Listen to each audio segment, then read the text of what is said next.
Bueno, puedo hacer una primera aproximación a qué son los laboratorios de innovación ciudadana, laboratorios ciudadanos. La denominación puede variar, pero yo creo que la propuesta coincide bastante en todas ellas, que es habilitar lugares de encuentro para la experimentación, para la colaboración y el desarrollo de iniciativas que buscan mejorar, ¿no?, la vida en un lugar o introducir alguna mejora en el entorno. Siempre como en unas fases muy... La palabra experimentación es muy importante porque lo que se busca es precisamente, digamos, operar en las primeras fases en las que un proyecto se materializa y donde las contribuciones de las personas que colaboran en hacerlo realidad pues son valiosas y pueden hacer que una iniciativa pueda tomar una u otra dirección.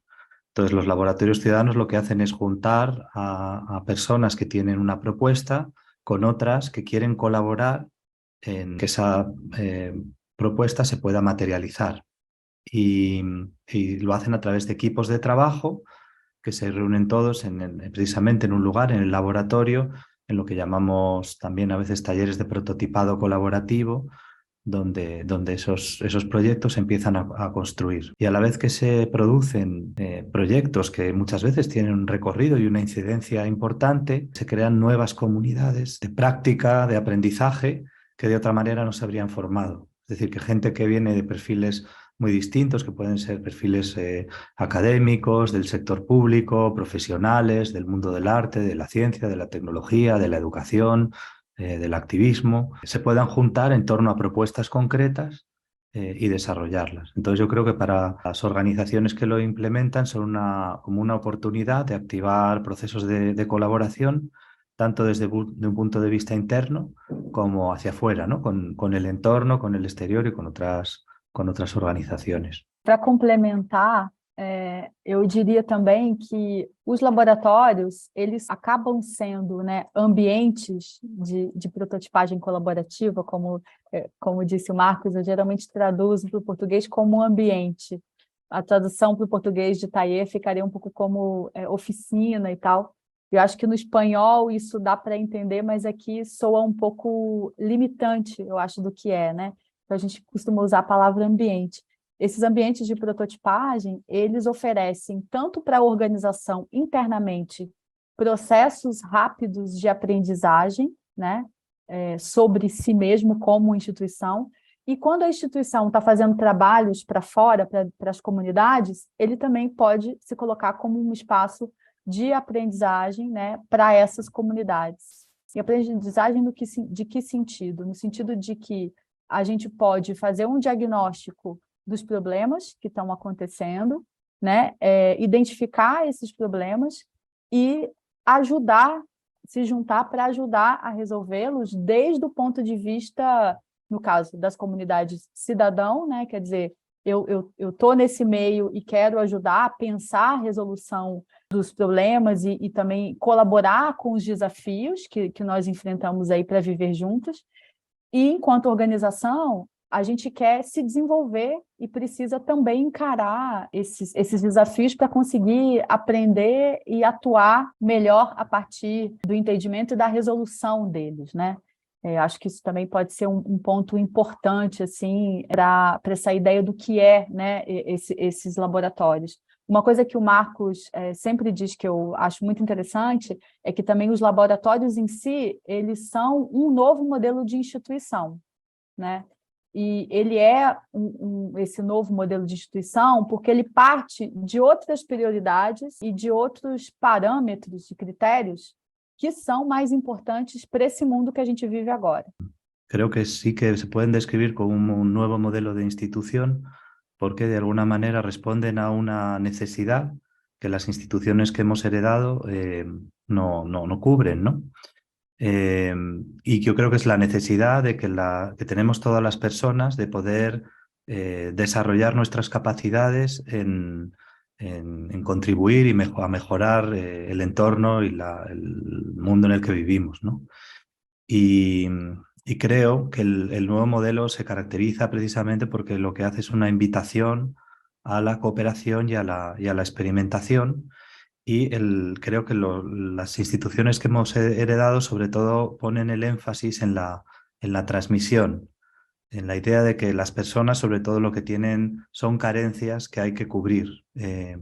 Necesitan ser educados, se les necesita acercarles la ciencia o la cultura porque no la tienen. Entonces parten como de un modelo de déficit, de carencia y de transmisión. Y la propuesta de los laboratorios ciudadanos es, al revés, partir ya de las potencias de lo que ya hay, ¿no? De las capacidades que todos podemos desarrollar, de la experiencia que ya tenemos, para ver qué podemos hacer juntos, ¿no? Frente a las necesidades, los deseos, las oportunidades que podamos encontrar, ¿no? en el entorno. Y luego me gusta mucho la idea de ambiente, porque yo creo que una institución precisamente lo que ayuda es a construir un ambiente, ¿no? Un ambiente que propicia un determinado tipo de prácticas u otras. Con lo cual, creo que las instituciones que hemos heredado propician más un tipo de, digamos, de práctica que tiene que ver más con el consumo, con la recepción, y, y los laboratorios ciudadanos tendrían que ver más con un ambiente que propicia la acción colectiva. Y yo diría que en general lo que dan lugar es un ambiente de muchísima generosidad y de mucha alegría, no exento de conflictos, porque siempre que nos juntamos puede haber problemas, pero también es un buen sitio para poder elaborar esos problemas y extraer aprendizajes, ¿no? Eso sería, yo creo, una buena definición de aprender, ¿no? Ser capaz de lidiar con lo inesperado, para bien y para mal, ¿no? Que tendría que ver también con la posibilidad de experimentar. E aí, acho que para a gente encerrar essa pergunta que a Mariana fez, que acabou ficando uma resposta longa, mas acho que é importante para as pessoas entenderem, né, o que é essa metodologia. Eu queria trazer para vocês umas pontuações que eu fiz de uma conversa que eu tive com o Marcos ontem e também com o Moisés. Então, assim, basicamente, né, como é que funciona, né, essa metodologia? Então, assim, nos laboratórios cidadãos, como a gente fala, né, em espanhol, ou esses laboratórios de experimentação e inovação, os grupos de trabalho, eles se autogestionam. Então, a gente não tem ali o tempo todo a figura de um mediador que conduz uma experiência do início ao final. Pontualmente, há momentos de mediação, mas logo eu vou falar sobre isso, porque o importante desse processo é que os grupos aprendam a se autogestionar. Isso é uma das coisas muito importantes, gerar essa autonomia, né, nesse trabalho colaborativo é importante. Então, também, os laboratórios, eles possuem critérios de flexibilidade dentro dessa metodologia,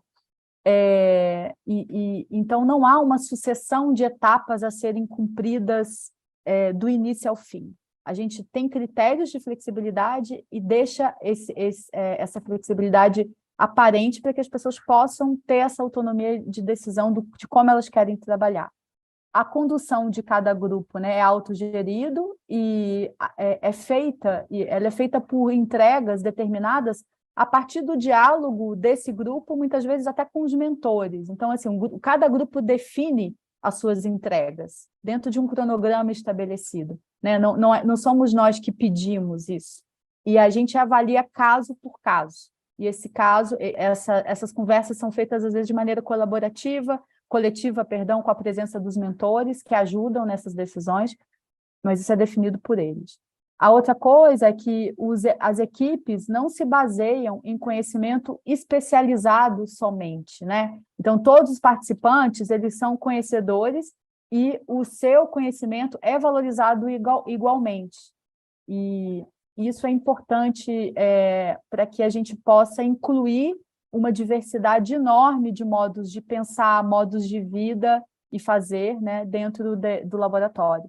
E aí, no lugar dos mediadores, a gente, na verdade, não tem, o que tem são mentores que estão ali como pontos de atenção, eu vou dizer assim, né? Então, eles ficam lá disponíveis para orientar, problematizar a condução do trabalho de pesquisa, de desenvolvimento e de sistematização do processo. Então, pesquisa, desenvolvimento e sistematização. E a partir o mentor faz isso a partir de pontuações críticas, oferecendo repertório, criando pontes e diálogos com outros profissionais, com organizações e até mesmo mediando pequenos conflitos que possam surgir eventualmente. E a identificação dos problemas a serem solucionados nos laboratórios, a serem pesquisados, são feitas também por meio de um diagnóstico, que pode ser convocatória, mapeamentos, né? Então, os grupos de trabalho, eles chegam, né, nesse ambiente de prototipagem com uma proposta concreta do que eles querem desenvolver, embora essa proposta possa ser mudada completamente ao longo do processo. Mas eles chegam ali, vamos dizer assim, com uma ideia na cabeça que ela vai ser transformada. Mas isso é importante porque tem conexão com essa prática de diagnosticar, né? E, por último, os grupos de trabalho do laboratório, eles unem uma diversidade de perspectiva, como eu disse antes, em torno de um mesmo problema. Então, assim, muitas maneiras diferentes de ver esse mesmo problema, ajuda a chegar a soluções que são talvez mais interessantes.